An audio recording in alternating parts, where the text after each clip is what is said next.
ادارِ صداقت خلیفہ اول بلا فصل غار مصطفیٰ بلکہ یار میزار مصطفیٰ خلیفۃ الرسول مشیر و وزیر مصطفیٰ رونق بازار مصطفیٰ گل گلشن دربار مصطفیٰ حضرت سیدنا صدیق اکبر رضی اللہ تعالی عنہ کے حوالے سے اپنے قلوب و اذہان کو منور فرما رہے ہیں۔ آج کی بھی اس نشست پاک میں ہم آقا کریم صلی اللہ تعالیٰ علیہ وبارک وسلم اور جناب حضرت سیدنا صدیق اکبر رضی اللہ تعالیٰ عنہ کے سفر ہجرت کے حوالے سے چند گزارشات میں نے آپ کے گوش گزار کرنی ہے۔ دعا ہے مالک یزل مجھے حق سچ بیان کرنے کی موجے اور آپ کو سن سنا کے اس پر عمل کرنے کی توفیق بخشے۔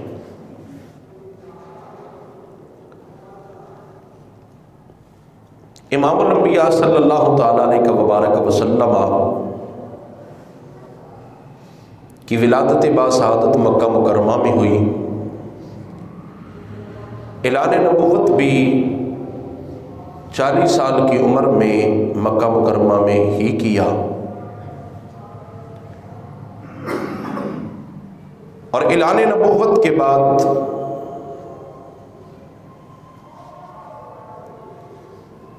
مکے والے امام الانبیاء صلی اللہ تعالیٰ علیہ وبارک وسلم کی جان کے دشمن بن گئے۔ ہر طرح کی تکلیف مصطفیٰ کریم علیہ السلام کو وہ پہنچاتے، اور نبی تو عالم صلی اللہ تعالیٰ علیہ وبارک وسلم 13 سال ان کی تکلیفوں کو برداشت کرتے رہے۔ جب تکلیفیں حد سے گزری تو اللہ رب العالمین نے مصطفیٰ کریم علیہ السلام کو مکہ مکرمہ کو چھوڑنے کا اور وہاں سے ہجرت کرنے کا اللہ نے حکم دیا۔ اللہ رب العالمین کے حکم آنے سے پہلے میرے لجپال نبی کریم صلی اللہ تعالی علیہ وبارک وسلم نے اپنے یار جناب حضرت سیدنا صدیق اکبر رضی اللہ تعالی عنہ کو فرما دیا تھا کہ اے میرے ابو بکر، اللہ کا حکم آنے والا ہے اور ہم نے اللہ کے حکم کی تعمیل کرتے ہوئے یہاں سے ہجرت کرنی ہے۔ جناب حضرت سیدنا صدیق اکبر رضی اللہ تعالی عنہ کے پاس ایک اونٹنی سواری کرنے کے لیے پہلے تھی،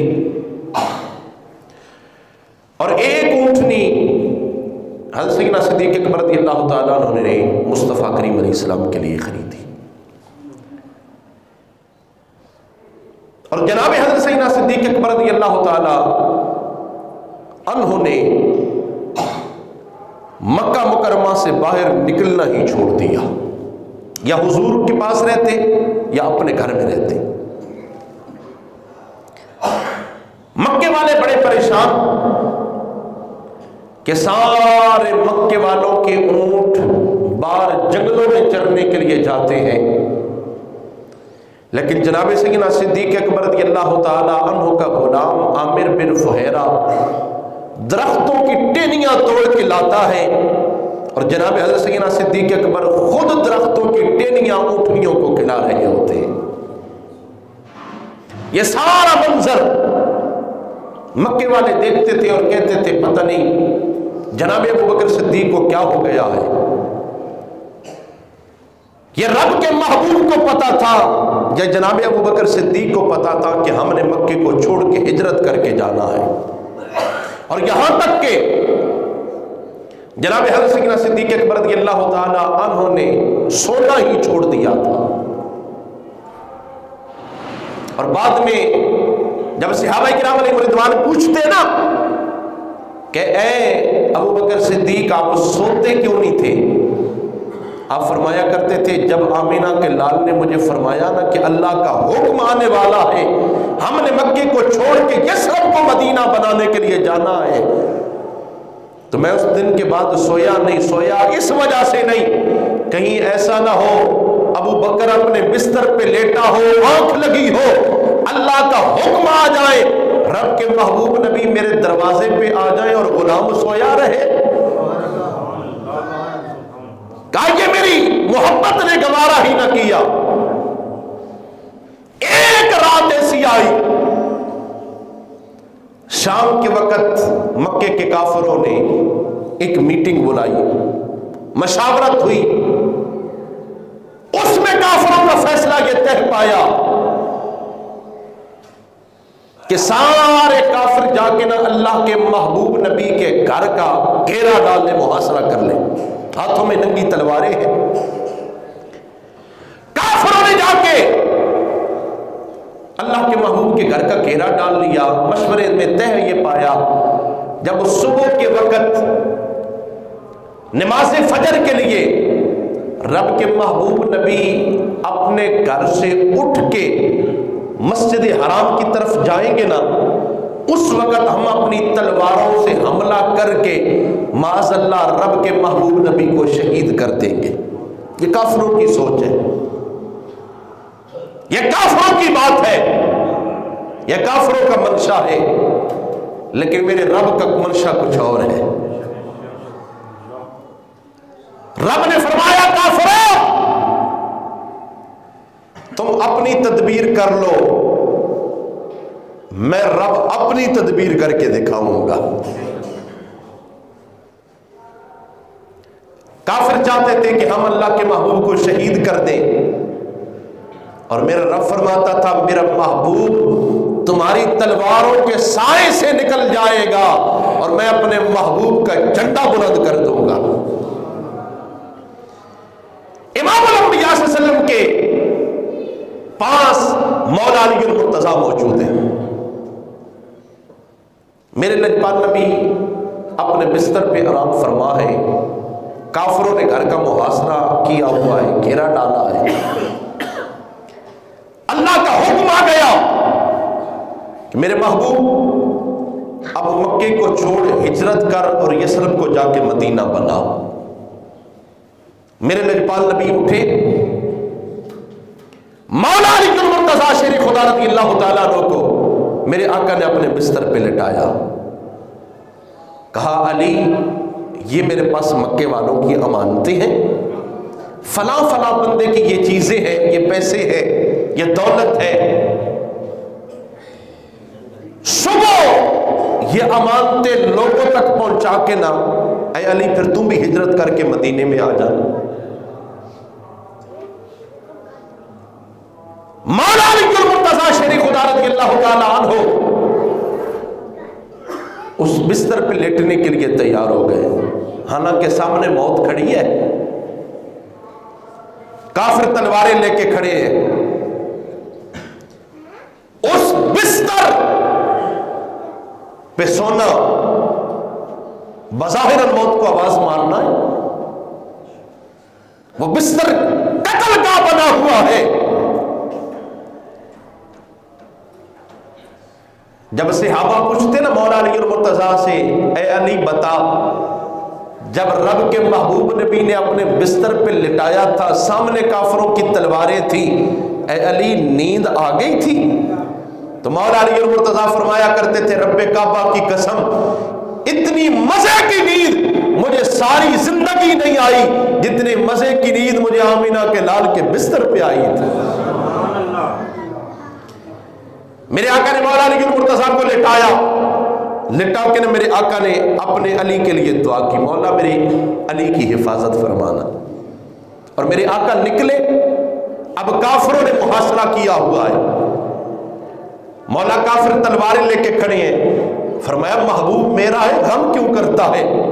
محبوب ذرا زمین کی طرف جھک، میرے آقا جھکے۔ رب نے فرمایا محبوب اب مٹی کی مٹھی بھر، میرے آقا نے مٹی کو مٹھی میں لیا۔ اب میرے رب نے فرمایا میرا محبوب اب میرے قرآن کا دل سورت یاسین کی تلاوت شروع کر. میرے آقا اللہ کا قرآن پڑھ رہے ہیں, یاسین والقرآن الحکیم انکا. میرے آقا سورہ یاسین کی تلاوت کر رہے ہیں.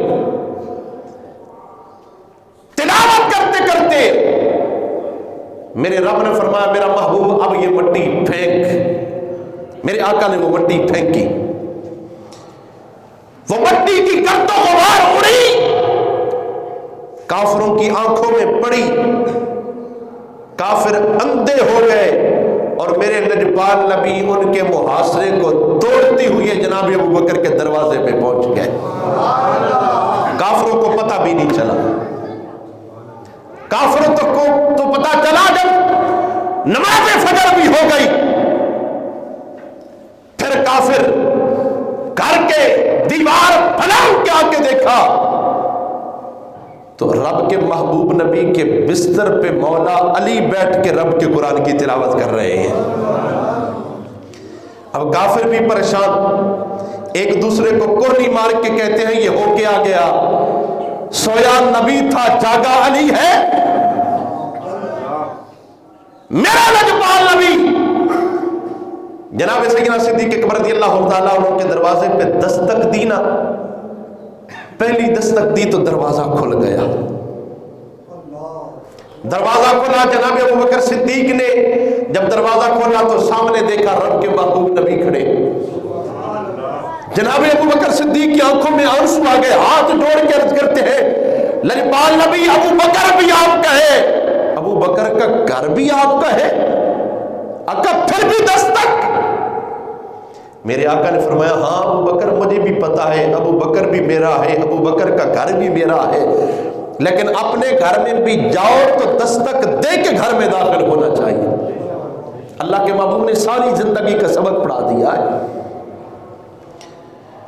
میرے آقا فرمانے لگے ابوبکر اللہ کا حکم آ گیا ہے ہجرت کا, چل یثرب کو مدینہ بنانے کے لیے چلے. ایک اونٹنی پہ میرے لجپال نبی سوار ہے, ایک اونٹنی پہ جناب حضرت صدیق اکبر سوار ہے, اور ساتھ جناب صدیق اکبر رضی اللہ تعالیٰ عنہ کا غلام جناب حضرت عامر بن فہیرہ. میرے لجپال نبی اور جناب ابوبکر صدیق رضی اللہ تعالیٰ عنہ کی اونٹنی چل رہی ہے. جب سار کی پہاڑیوں میں پہنچے نا, نماز فجر کا وقت آیا, اذان پڑھی, نماز پڑھی. نماز پڑھ کے میرے آقا فرمانے لگے میرے یار ابوبکر اب صبح کا وقت ہو گیا ہے, اب کافروں کو پتہ چل گیا ہوگا, اب وہ ہمارا پیچھا کریں گے, ہمیں دن کا سفر نہیں کرنا چاہیے. اے میرے یار ابوبکر کوئی غار دیکھ اس غار میں رات کو ٹھہریں گے, صبح کے وقت پھر سفر شروع کریں گے. جناب حضرت سیدنا صدیق اکبر رضی اللہ تعالیٰ عنہ غاروں کو دیکھ رہے ہیں. دیکھتے دیکھتے نا سور کی پہاڑی کے اوپر جو غار تھی نا, اس غار کی طرف نگاہ اٹھا کے دیکھا تو میرے آقا فرمانے لگے ہاں ابوبکر اس غار میں جا کے ہمیں رہنا چاہیے, ٹھہرنا چاہیے. اونٹنیاں جناب حضرت عامر بن فہیرہ کے ذریعے واپس بھیج دی. اب سور کی پہاڑی چڑھنی ہے, تقریباً 3 میل کا فاصلہ ہے, راستہ بھی نہیں. جناب حضرت سیدنا صدیق اکبر رضی اللہ تعالیٰ عنہ حضور کے آگے آ کے نہ بیٹھ گئے. میرے آقا نے فرمایا ابوبکر خیر ہے؟ آقا اب میرے کندھے پہ سوار ہو. میرے آقا نے فرمایا ابوبکر کیوں؟ آقا آپ میرے کندھے پہ سوار ہو نا, میں آپ کو اٹھا کے سور کی پہاڑی چڑھوں گا. میرے آقا فرمانے لگے ابوبکر یہ پہاڑی ہے اور تم مجھے کندھے پہ اٹھائے گا. آقا بس آپ بیٹھے, میں اٹھا کے لے جاؤں گا. میرے لجپال نبی جناب صدیق اکبر رضی اللہ تعالیٰ عنہ کے کندھے پہ بیٹھے, جناب صدیق اکبر سور کی پہاڑی چڑھ رہے ہیں. پہاڑی چڑھ کے نہ غار کے دروازے پہ پہنچے, رب کے محبوب نبی کو اتارا. آقا ادھر آپ ٹھہرے, میں اندر جا کے نہ ذرا غار کی صفائی کر لوں. اس لیے آقا اگر غار میں کوئی تکلیف دینے والی چیز ہو نا, وہ ابو بکر کو تکلیف دے لے, آقا آپ کو تکلیف نہ ہو. جناب حضرت صدیق اکبر رضی اللہ تعالیٰ نے غار کی صفائی کی.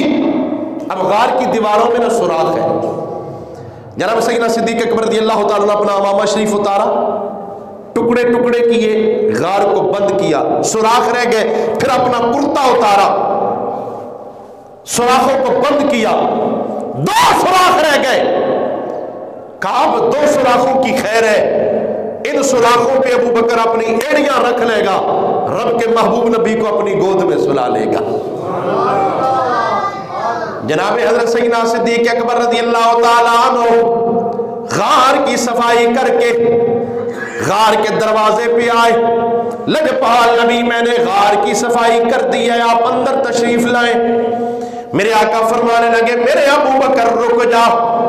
اے ابو بکر 3 میل کا سفر کر کے پہاڑی مجھے کندھوں پہ چڑھ کے چڑھا کے پہاڑی چڑھ کے آیا ہے. اے میرے ابو بکر تو نے غار کی بھی صفائی کی ہے. اے میرے ابو بکر تجھے پیاس تو لگی ہوگی. جناب حضرت سیدنا صدیق اکبر رضی اللہ تعالیٰ عنہ عرض کرتے ہیں آقا ہاں مجھے پیاس لگی ہے, مجھے پیاس لگی ہے. میرا لجپال نبی نے فرمایا اے ابو بکر جا غار کے درمیان میں چلا جا, وہاں پہ جا کے پانی پی کے پھر واپس آئے گا, پھر غار میں داخل ہوں گے.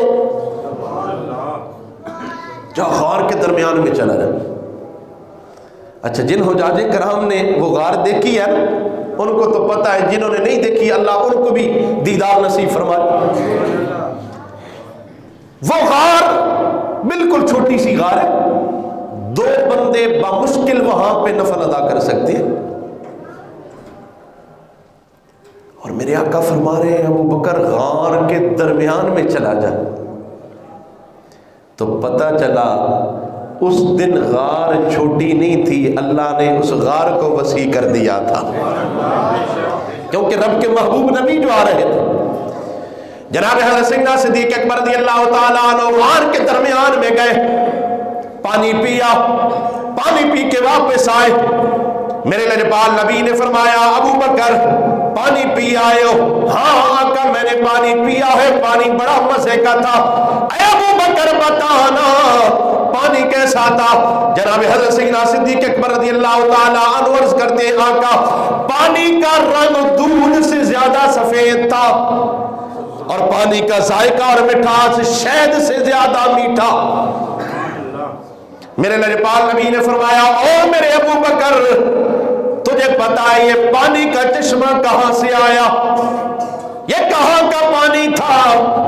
جناب حضرت سیدنا صدیق اکبر رضی اللہ تعالیٰ عنہ عرض کرتے ہیں آقا میں نے بڑے بڑے چشموں سے پانی پیا ہے لیکن یہ دنیا کا پانی نہیں لگتا تھا. میرے لجپال نبی نے فرمایا ہاں میرے ابو بکر جب تو نے مجھے اپنے کندھوں پہ اٹھایا سور کی پہاڑی چڑھنے لگا, میرے رب نے فرمایا جبریل, جی ہاں یا رب جلیل, فرمایا جبریل ذرا زمین کا منظر دیکھ. جناب جبریل نے جب دیکھا, جناب جبریل عرض کرتے مولا آج عاشق اپنے محبوب کو اپنے کندھوں پہ بٹھا کے سور کی پہاڑی چڑھ رہا ہے. میرے رب نے فرمایا اے جبریل جب عاشق اپنے محبوب کو اپنے کندھوں پہ اٹھا کے سور کی پہاڑی چڑھ کے آئے گا پھر غار سور کی صفائی کرے گا, میرے ابو بکر کو پیاس لگ جائے گی. ہاں مولا پیاس تو لگ جائے گی. میرے رب نے فرمایا اے جبریل آج جنت کی ایک نہر کا رخ غار سور کی طرف کر دے تاکہ میرے ابو بکر کو دنیا میں جنت کا پانی مل جائے. جناب سیدنا صدیق اکبر رضی اللہ تعالیٰ عنہ غار میں بیٹھ گئے. میرے لجپال نبی اپنا سر انور جناب سیدنا صدیق اکبر رضی اللہ تعالیٰ عنہ کی گود میں رکھ کے میرے آقا آرام کرنے لگ گئے. ادھر سانپ ڈنگ پہ ڈنگ مار رہا ہے, ڈنگ پہ ڈنگ مار رہا ہے.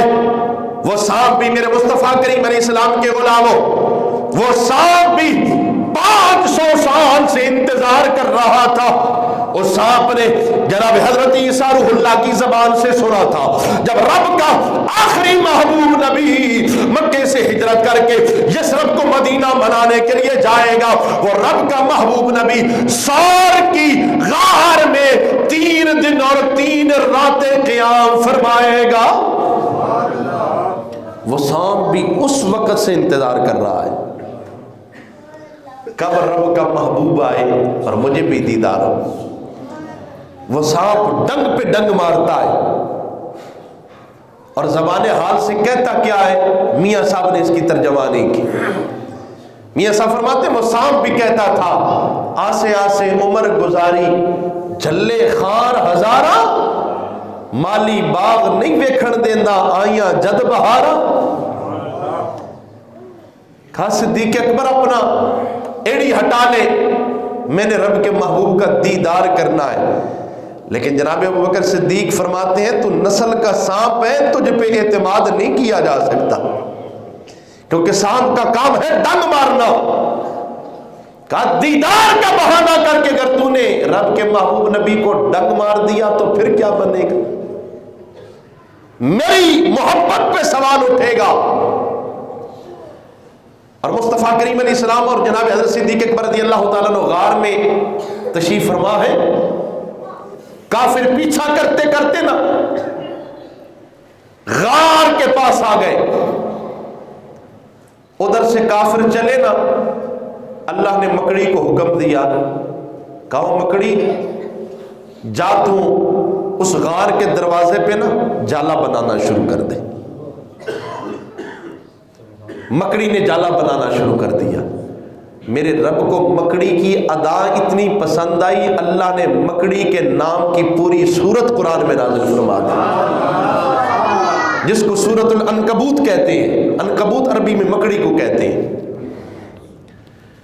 اور اس غار کے دروازے پہ اللہ نے کبوتر کے جوڑے کو حکم دیا، جاؤ تم انڈے دے لو گھونسلہ بنا کے۔ کبوتروں نے نا وہاں پہ انڈے دے لیے، اور حکیم الامت مفتی احمد یار خان نعیمی گجراتی رحمت اللہ تعالی علیہ فرماتے ہیں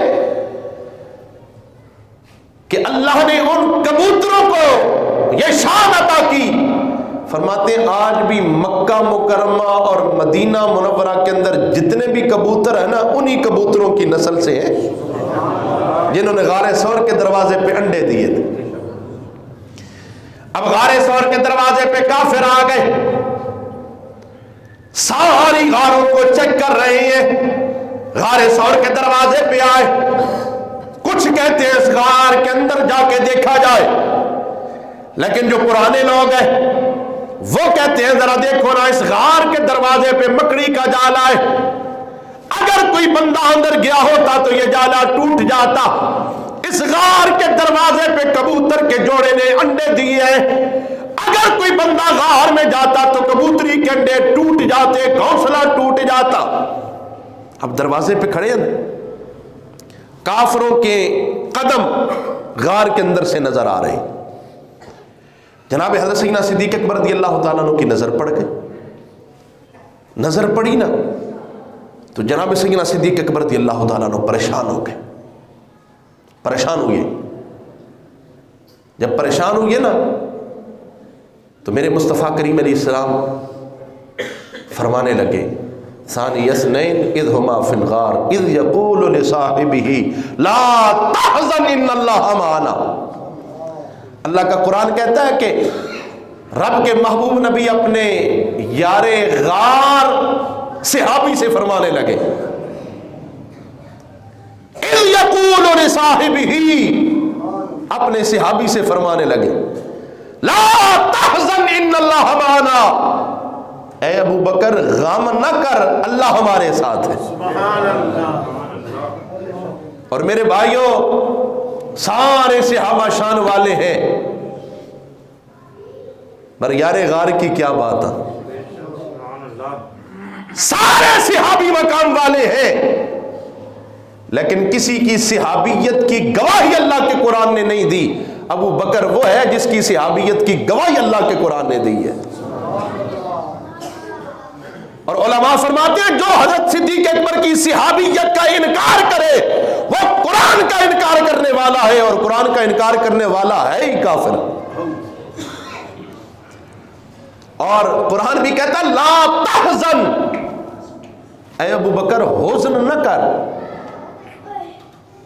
اب دو چیزیں ہیں، بندہ اپنے لیے پریشان ہو نا اس کو غم کہتے ہیں. اس کو کیا کہتے ہیں؟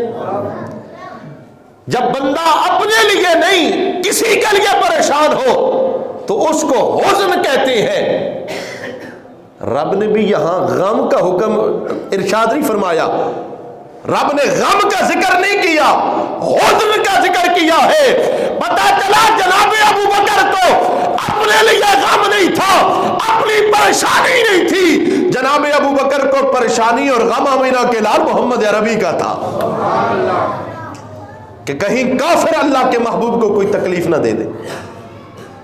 اور ادھر سانپ ڈنگ پہ ڈنگ مارے نا، جب جناب صدیق اکبر رضی اللہ تعالیٰ عنہ کے جسم میں سانپ کا زہر جب پھیلا، حضور کو نہیں جگایا، رب کے محبوب کو نہیں جگایا. قاضی ایاز مالکی تو کہتے ہیں صحابہ جب حضور کے سامنے بیٹھتے کأن علی رؤوسہم الطیر، یوں لگتا تھا صحابہ کے سروں پہ پرندے بیٹھے ہیں. صحابہ تو رب کے محبوب نبی کے سامنے بیٹھ کے اپنا سر بھی نہیں ہلاتے تھے، حرکت بھی نہیں کرتے تھے. صحابہ کو یوں لگتا تھا اگر حرکت کریں گے تو رب کے محبوب کے دربار میں گستاخی ہو جائے گی. آج ہم کہاں کھڑے ہیں ہمیں سوچنا چاہیے. حضور کو جگایا نہیں. جب زہر نے اثر کیا نا تو جناب ابو بکر صدیق کی آنکھوں سے آنسو نکلا. رب کے محبوب نبی کے والضحیٰ کے مکھڑے پہ گرا. میرے آقا نے آنکھ کھولی، اپنے یار کا چہرہ دیکھا. جناب صدیق اکبر رضی اللہ تعالیٰ عنہ کا چہرہ زرد ہے. میرے آقا فرمانے لگے میرے یار کیا ہوا؟ آقا سانپ نے ڈنگ مارے ہیں، زہر سارے جسم میں پھیل گیا ہے. میرے آقا نے یہ نہیں فرمایا اب تجھے ہسپتال جانا پڑے گا، 14 ٹیکے لگوانے پڑیں گے یا کسی اور کے پاس جانا پڑے گا. نہیں، میرے نبی نبی نے فرمایا میرے ابو بکر اپنی ایڑی نیڑے کر. جب ابو بکر صدیق نے اپنی ایڑی قریب کی، میرے نبی نے کوئی دوائی نہیں لگائی، کوئی مرہم نہیں لگایا، کوئی کسی قسم کی میڈیسن نہیں دی. میرے نبی نے اپنا لہب دہن شریف لگایا. جناب صدیق اکبر رضی اللہ تعالیٰ عنہ فرماتے ہیں رب کعبہ کی قسم جب آمینہ کے لال کا تھوک مبارک لگا اللہ نے میرے سارے جسم سے زہر کا اثر دور کر دیا ہے. جناب ہے سیدنا صدیق اکبر رضی اللہ تعالیٰ عنہ 3 دن اور 3 راتیں غار ثور کے اندر میرے لجپال نبی کے ساتھ رہے. انشاءاللہ العزیز آگے کا جو سفر ہے وہ اگلے جمعہ شریف کو انشاءاللہ بیان کریں گے. اللہ میری ہم سب کی حاضری اپنے دربار میں قبول فرمائے. وآخر دعوانا